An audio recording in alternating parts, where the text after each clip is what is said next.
Bail మీద ఉన్న రాష్ట్ర ముఖ్యమంత్రి వైఎస్ జగన్మోహన్ రెడ్డి, మాజీ ముఖ్యమంత్రి చంద్రబాబు పాలన ప్రజలకు అవసరమా అని ఇండియా కూటమి నేతలు రామకృష్ణ, శ్రీనివాసరావు ప్రశ్నించారు. దేశ ప్రధాని నరేంద్ర మోదీ ఎమోషనల్ రాజకీయాలు చేస్తున్నారని ఆరోపించారు. ఇండియా కూటమి ద్వారానే దేశ పురోభివృద్ధి సాధ్యమవుతుందని తెలిపారు. ఇండియా కూటమి బలపరిచిన అభ్యర్థుల్ని గెలిపించాలని కోరుతూ గుంటూరు వెంకటేశ్వర విజ్ఞాన మందిరంలో బహిరంగ సభ జరిగింది.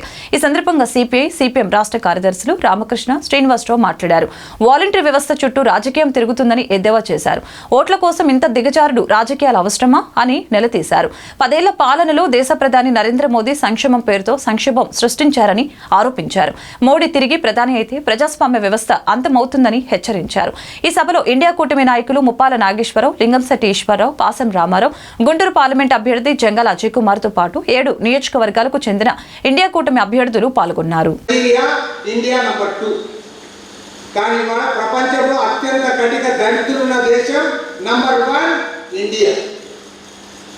ఇండియానే ఉంది. వాళ్ళ ఏ రంగంలో కూడా ముందుకు పోరా. దాని గురించి మాట్లాడరా? దాని గురించి చెప్పకుండా మీరు భయపడి, మీరు లొంగిపోయి సరెండర్ అయి వాళ్ళు ఎన్ని సీట్లు అడిగితే అన్ని సీట్లు ఇచ్చి కొన్ని సీట్లు ఇవ్వనైనా మాట్లాడాలి కదా. జగన్మోహన్ రెడ్డి పాపము ఏమీ మాట్లాడు. 10 ఏళ్ళుగా ఇంత మంచోడు ఎవడూ లేడు. ఎప్పుడన్నా వాళ్ళు ఏ బిల్లును పెట్టండి దానికి 2 చేతులు ఎత్తి నిలబడతారు.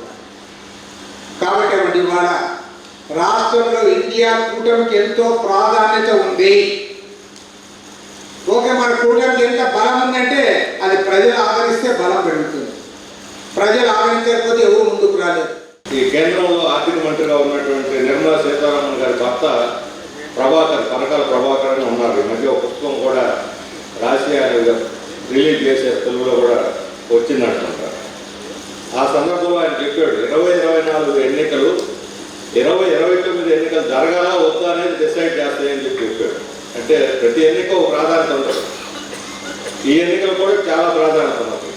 కానీ కీలకమైన అంశం ఏంటంటే ఈ ఎన్నికల్లో మోడీ మళ్ళా గెలిస్తే, మూడవసారి ప్రధానమంత్రి అయితే ఇక 2029 ఎన్నికలు ఉండవు.